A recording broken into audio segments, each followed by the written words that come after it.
supply chainers, wherever you are in the world. This is Sarah Barnes-Humphrey with you today. Are you ready? Let's talk supply chain.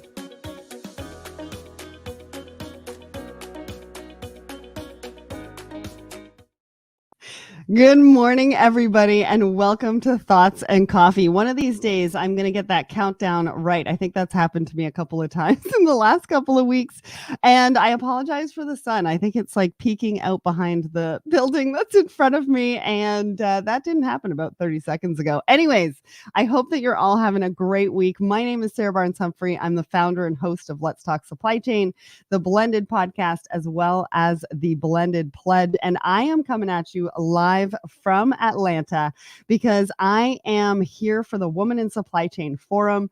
Let's Talk Supply Chain and Blended Pledge are we are the sponsors. We're the key sponsors for the event. We're coming together for women in supply chain. We're also coming together for diverse voices. And I'm super excited to see everybody this afternoon and tomorrow. And I'm really excited about the guest that we have today. Ashley has not been on Thoughts and Coffee for a little while. She's been very, very busy, but I can tell you she's got lots to share and I cannot wait to hear more from her. But before we do that, let's talk about our sponsor of the show. So say you're at work and all the lights flicker and then go out. You try to move and bump into something. You turn and bump into something else. You just can't work like this. You need to be able to see what's happening. Well, this is how your inventory feels. Fastenal has unique inventory solutions that sends data to the cloud and helps you avoid stockouts while not carrying excess inventory. Don't stay in the dark. Let Fastenal shine a light on the parts and supplies that keep your businesses running. Go to fastenal.com/LTSC to see how they do it. All right, let's talk about what is happening with Let's Talk Supply Chain right now. So we've got a brand new episode. I can't believe it, but it's episode 374.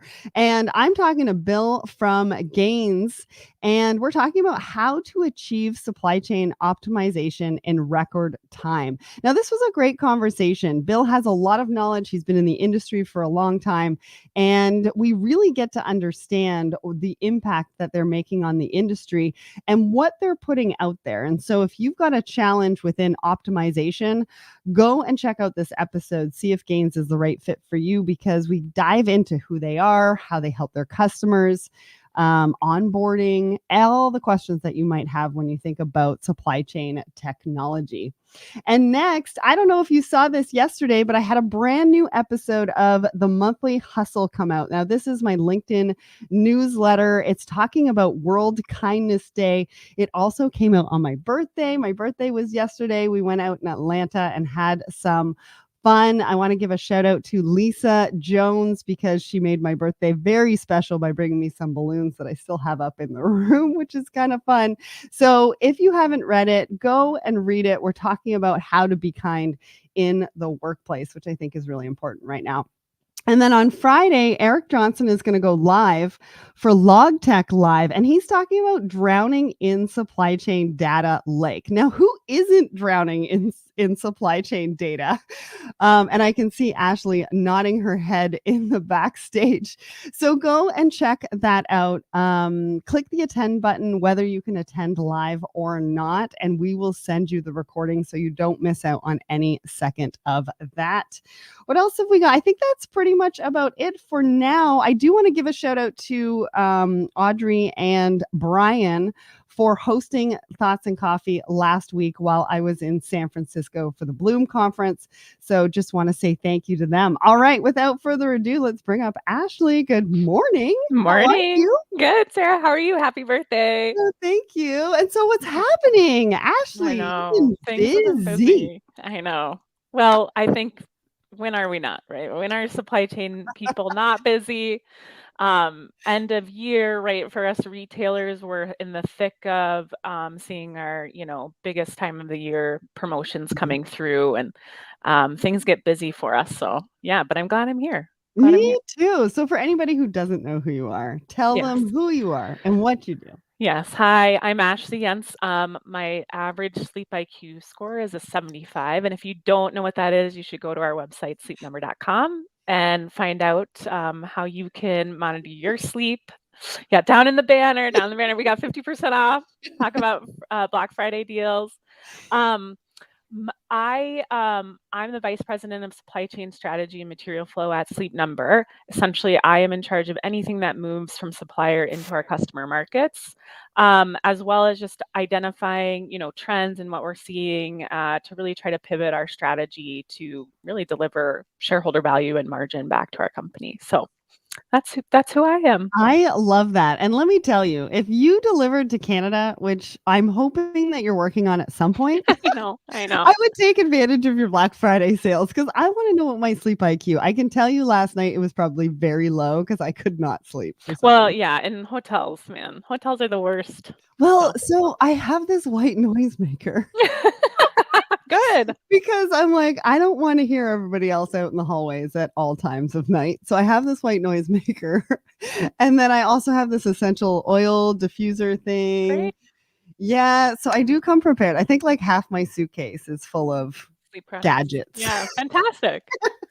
Just That's because great. I travel so much. Yeah, make sure you have a dark room. Make sure you're not on your phone about an hour before you go to bed. I mean, these are all things we can do to get better sleep. Well, and the other thing I do have to give a shout out. I've actually told this to people and they have sent me a message to say that it changed their life. So you need to get a Sleep Number bed, first of all. But second of all, a Nod Pod. So it's a weighted blanket for your eyes. I can see that. Amazing thing ever. They also make like weighted dinosaur pillows. I don't know. They weighted is good. Yeah, it's good to feel secure. Oh, this thing. Yeah. And it just sits on your eyes. And even if you move, it doesn't move. Oh, so go and check it out. It's a Nod Pod. I have asked for an affiliate link because I talk about it all the time, but they haven't gotten back to me. So whatever. I cannot deprive everybody of a good night's sleep. So I'm just going to let everybody know. That's amazing. Go and get a Nod Pod. Anyways, that's amazing. Maybe we should move on and talk about the poll of the week. So the question that we asked everybody, how frequently do you update your personal cybersecurity measures, such as changing passwords and updating software? So 34% of you said regularly, 30% of you said occasionally, and 28% of you said rarely. Now, 7% of you said never. I was a little surprised about the rarely and the never, but then I also start to think that maybe those are the people whose passwords are 1, 2, 3, 4, 5, 6, 7. Yeah. How do you even get away with that password anymore? You can barely have the same password at every website anymore. There's enough security. People are forcing our hand here from a personal security perspective. And then you can't remember it. No, yeah, then you gotta write them down, which isn't secure either. Yes, this is very important. I think this is very important. It's a very we just went through Cybersecurity Month. I think it was last month at our company, and we have a few classes that are important, but they force us obviously at work to change our passwords pretty regularly. But privately, they encourage us to do the same and also ensure we aren't using the same password on multiple sites. The other thing I suggest for kind of, password dummies like me, like I don't love this stuff. I hate it. I hate having to like memorize 100 different passwords. Go into if you have a Google account, they will tell you if a password's been compromised or something, and just be active and pay attention to that. So then you can go back and adjust your passwords as needed. Yeah. I am totally going to do that. I was just at a cybersecurity conference a couple weeks ago in Houston, and some of the things just blew my mind. There's a guy named Chase Cunningham who I interviewed. He's called Dr. Zero Trust. Oh, I'm back. There we go. Yeah, Dr. Zero Trust. So go and follow him because he's got all sorts of tips and tricks. We were talking about LastPass and two-factor authentication and all sorts of stuff. And he's got lots and lots of tips. I actually have a call coming up with him because I have some questions to ask him. So super important. If you are using 1, 2, 3, 4, 5, 6, go and change that right now. And make sure you update your passwords regularly. Yes. And one of our articles actually talks about this. In 2023, the freight industry saw a ton of cyber attacks and people essentially finding out where your freight would be based on your systems and going and intercepting that truck. And that's cybersecurity, even in supply chain, is vitally important. I remember, who was it? Was it Merce? Someone had a big cyber threat for Bitcoin a while back. There was, Mhm. this is a big deal because, as we know, if our movement systems get hacked, and freight stops moving in any capacity, that causes Yeah. recession, that causes disruption. So big deal in supply chain that we need to be paying attention to our cybersecurity. Yeah, one of the things, and I don't know if I mentioned this, that I learned at the conference that's really important is the response plan, and that everybody in your organization needs to understand what their role is and what the escalation plan is. Because Yeah. if you do have a cyber attack at some point, I think you're going to have to bring in the FBI. And so when do you do that? And who calls them? And what does the C-suite do versus what does the board do? The other So part of it interesting. is if your systems go down, they were talking about how important it is for tribal knowledge. If you've never done anything manually, you need to have somebody on staff that knows how to do things manually Fascinating. so you can keep things going, Fascinating. right? Yeah. It's like the whole, I don't know, I think people have experienced this in retail when your point of sale system goes down and people have to write manual tickets, essentially. Right. Yeah, Yeah. to sell things. Yep. Interesting. Yeah. And so what's your response plan? What does that look like? What do you need to teach people? What do they need to know? Yes. And then also part of that response plan is what do they need to look out for? Like what is a red flag? And like you're doing all those testing and things like that, which does help with that because then you can see what Yes, they prompts train us. people. Yeah. And they do some really tricky stuff. They make it look like, we basically do phishing. What Sarah's referring to is we do these phishing tests where they will create an email that maybe I would click on, like a DocuSign potentially, like it looks like a DocuSign, but then Yes. if you read down further, it's not coming from anyone in my legal team. It's not. Mhm. So you have to look out for those signs, and then we get little certificates if we report it correctly. Gold star. It's really nice. Yeah. I love Yeah, it. Okay. you gotta train your eye because they're only getting smarter. It's That true. You actually have to go into the email address. Yes, you have to look Look at and the see what that email yes. address is. Yes, Yes. yes, yes. All right. Now, before we go to our articles, why don't you give a bit of a market update? Like, what are you seeing? Uh, What are you and your team sort of focusing on right now? What does it look like? What do people need to know about or think about right now? yeah, what's fantastic, I think the last time I was on, I may have been talking a lot about strikes.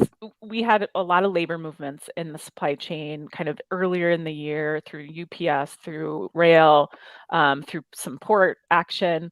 And a lot of that has subsided, at least right now.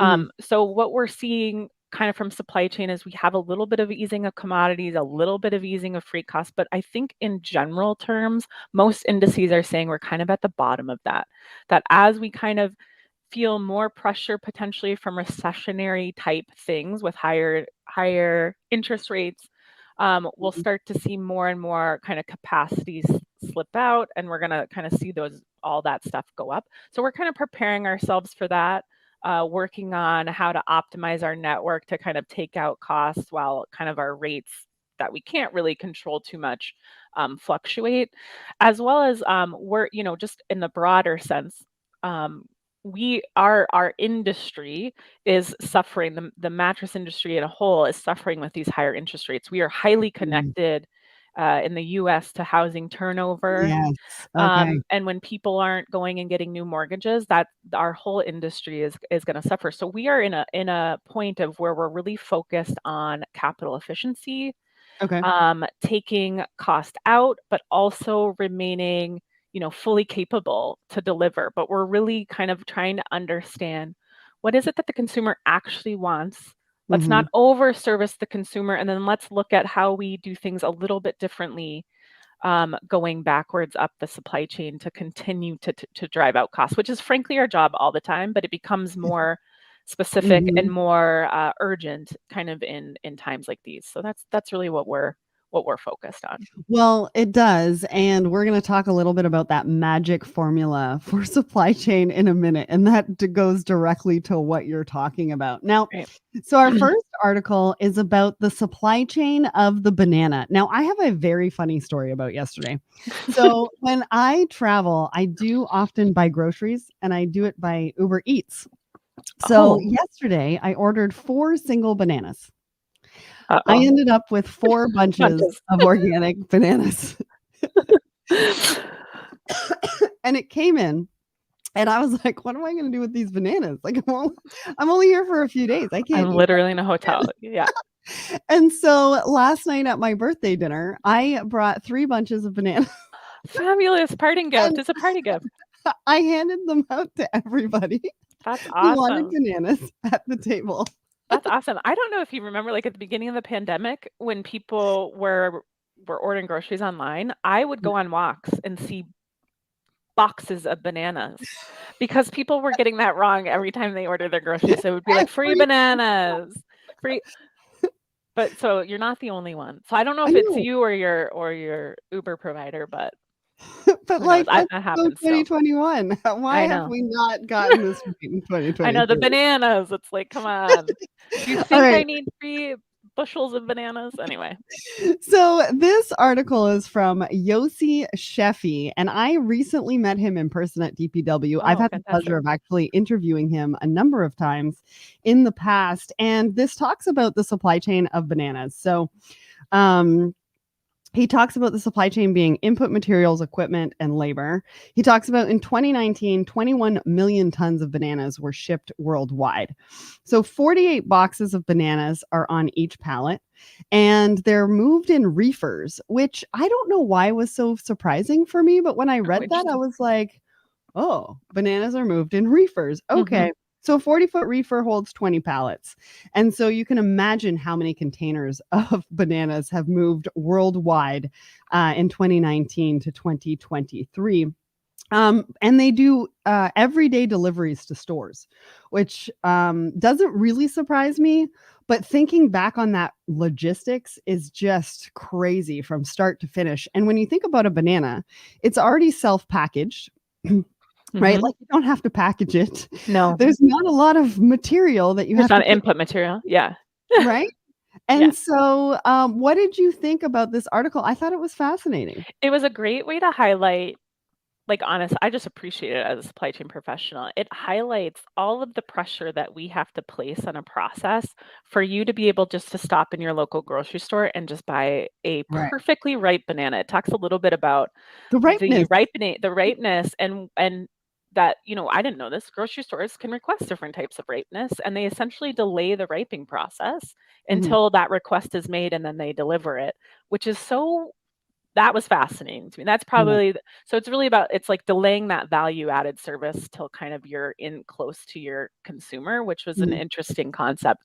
But really what it was saying is like, listen, supply chain wasn't a thing because we were all doing a really gosh darn good job for a very long time until the pandemic kind of broke everything and then people couldn't get a perfectly yellow banana when they walked into the store, mhm, which just highlights like so banana we talked about very simple. The article even talks about how simple it is. When we talk about like sleep number, for example, and think about the components that go into the bed and the raw materials. So, for example, we have foam in our bed. The mhm, raw material is literally like we actually depend on oil and chemicals to make that foam. So, if right. there is a disruption overseas on oil, there is a potential delay in that foam.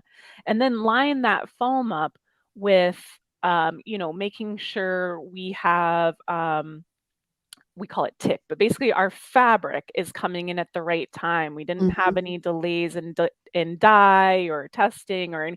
So there's mhm, all these complicated movements, and generally for most supply chain people, it's global, and you have to be monitoring those interruptions everywhere, just so.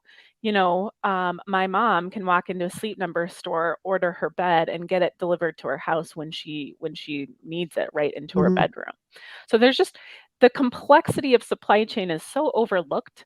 And I think what we all got a boost from during the pandemic is people all of a sudden started caring about it. And what I'm just really hopeful for, and some of these articles that we're reviewing today, most of them had a theme of disruption is not over, it is actually constant. mhm, And I just hope that businesses really hear that and understand the complexities and understand that, like, at any moment, something could go wrong here, which is a huge disruption to your mhm, consumer. Like, I'll give you an example. I feel like it took Sleep Number a while to even recognize, like, oh, we're going to make these decisions. Okay, well, we have to buy it, make it, mhm, assemble it, and deliver it to your customer. That's all value added work Yeah. that we're managing. The rest Yeah. of it is just getting the customer really honestly into the store. Mhm. So like that's the appreciation that I think this article kind of brings out is like we operate in some complex environments, and without us, like people just wouldn't be able to get what they wanted when they wanted it. Now, I do think the world's changing a little bit. I don't know if you've noticed this, but I walk into more and more stores and there are things not on the shelf. And I Yeah. wonder if that's like a balancing of that consumer expectation and inventory and flow and all. Like people are trying to figure out the right equation, but Mhm. it is less like truly before it was so instant gratification with the flow of It material. was. And I feel like we're Yeah. backing off of that a little bit, which I Mhm. don't think is a bad thing. Good thing for us supply chain people, I think, but like hard to balance with the consumer. Well, and it takes us into our next article. But before we do that, Yossi talks about the magic of supply chain being, and he has a new book out, by the way, how much supply chain professionals can do with limited time and limited budget. Yeah. And that is the magic of supply chains. And so if you're talking to people within your organization, the C suite, talk about the magic formula of what your supply chain teams bring to the table. All right, let's talk about the second. So this is a very long article, just going to warn you. Yeah. But it has a lot of great information. It talks about the 3 investment for retailers being agility, sustainability, and visibility. Now, I want to get your take on this, Ashley, because I've been talking to a lot of people about visibility, and they're actually looking at orchestration and planning over visibility, which is exactly what you just talked about. Yes. So how do you feel about those 3? And then we'll just sort of go into some of the examples that they share. Yes. Right now, specifically, I think we are more focused on orchestration and planning because Okay. without that orchestration, we are going to inevitably end up in waste. And I think why people are focused there Mhm. is post pandemic, we all had a blip, and then we're kind of seeing that blip fall back down. And now we have this inventory that relatively is unproductive. And I think people are saying we got to get better at understanding when these, like, kind of what's going to happen on the other side so that we can plan better and basically manage our Yeah. assets better. I will say, however, and this kind of relates to the Logitech Live, the data lake Mhm. information, visibility, if we think about agility and flexibility, which again, if we are living in a constant state of disruption, we have to be agile, we have to be flexible. We have to have the ability to see changes happening in real time. And that to me is what visibility is, and kind of this movement into digitization and connecting core systems. Mhm. One of our other article talks about the promise of AI and new tech out there. Like I'm waiting, we have to bring this data lake together. We have to work together to integrate all this data so that we can see changes in real time. A real example of that in our business is we are a fully integrated company, which we control retail all the way up into sewing the cover. Mhm. I should be able to extract data from in the store of active searches, active leads, and be able to plan my inventory better and my processes better all the way up the supply chain, including Right. giving a supplier a signal. I don't know that anyone does that truly to its most capable point, and it all has to do with this kind of like non-connected systems and this Mhm. data lake that we have to bring together. And that's, I think, what we're trying to solve when we're solving for like visibility. um, Yeah. because we need that, we absolutely need that basic lever for that I use flexibility, but agility item. We have to be able to see things change in real time so we can be more agile. And in addition to agility and flexibility is actually taking time of reaction out. Mhm. So if I'm right next to my supply, and this goes to some of our predictions of in 2024, if I take some of my suppliers near shore and they're only an hour from one of my distribution points, I should be able to react faster if there is an interruption, Right. than if it's overseas or Mhm. going to take me 100 days to react. Yeah. So those are the things, I think those are the themes in my head that really popped out for Mhm. us in 2023 and continue to be the focus in 2024. But with Mhm. all of that work ahead of us, to your point, we're doing it with less budget, Yeah. Less less time. investment, less Mhm. time. So like this is where we really have to think about priority and long term rather than just short term in Yeah. our planning of strategy and supply chain. It's so true. Now, just quickly on this article. So they talk about agility being fast reaction and availability, like you talked about. Mm-hmm. Sustainability, they talked about preferred transport options, first attempt deliveries, which I'd never heard before, Yes. but also adjusting packaging. And then visibility, they actually gave an example of John Lewis spending 100 million pounds with Google Cloud on digital transformation, forecasting, and ops planning. And I thought that was interesting because I saw a presentation by Google at the conference last week, and they were talking about generative AI, and they were talking about video, audio, coding, and how that's going to affect supply chains. It was fascinating. But anyways, time to get to our last amazing. article because we've only got a couple of minutes to Yeah. talk about it, which we did predict before we started the We're show. good planners. If anything, we know what's going to occur. So this article is pretty cool because it talks about the failed 2023 predictions and trends to monitor in 2024. So they said a must-have in 2023 and going into 2024 is the change management because, like you said, disruption is here to stay. Everybody needs to understand how to manage themselves and their team in a disruptive environment. They were saying that leaders are wary of new supply chain technology. That happened in 2023. They want to show me. And they also were like, AI didn't take over in 2023. So where exactly are we? They said cybersecurity was exactly as predicted. Lots and lots of freight theft. We've already talked about that on the show. They said recession, not yet. So what did you think of some of these things? You've already said, some of the top things that you and your team are thinking about for 2024. We definitely experience, I think the things that didn't come through are right. I think the AI and machine learning stuff is so dependent on where you are as an organization with your data. Your AI and machine learning is only good as your data. So for us, from a digitization strategy, we're focusing in that area to leverage those type of technologies. Otherwise, to the article's point, it kind of over promises and under delivers. And we're looking for real value when we kind of turn on some of those features in different areas. And we are using those features in different tools that we leverage. However, I think we could just to kind of the things that are been dangled in front of our head with AI, I think we could get even better and away from, we talk about this change management. We're having a tough time kind of adjusting from business as usual to business as urgency. We have to improve, we have to develop, we have to do all these things. And I think with AI and machine learning, more of our jobs will be focused on the change rather than the actual inputs. Right. Which to me means more smart work, more thoughtful work, less I love that. kind of data, just punching buttons to get things from here to here, because that's what supply chain needs. We need more brains. We don't necessarily need just punching buttons. And more time. We need more time. time to be able to think about those things. I think that's what 2023 kind of showed us, right? Yeah. Is that we were so crunched by COVID and everything that happened with that. 2023 was kind of like, okay, where do we go from here? Right. But we didn't have enough time to be able to figure that out. And I think that, moving into 2024, we need to give that time back to our teams. Yeah. So some of the things that they're saying to watch for 2024 is, again, recession, which is really weird to me. Onshoring and nearshoring. It's an election year, so be careful. Yeah. And emphasize talent in your organization or in your supply chain teams, which I think really are kind of true going into that year, because all four of those things are going to affect what we can do. All right. Yep. So this is where we're going to be. So I'm at the Woman in Supply Chain Forum this week. Again, Eric Johnson is going to go live with LogTech Live on Friday at 10 a.m. Eastern.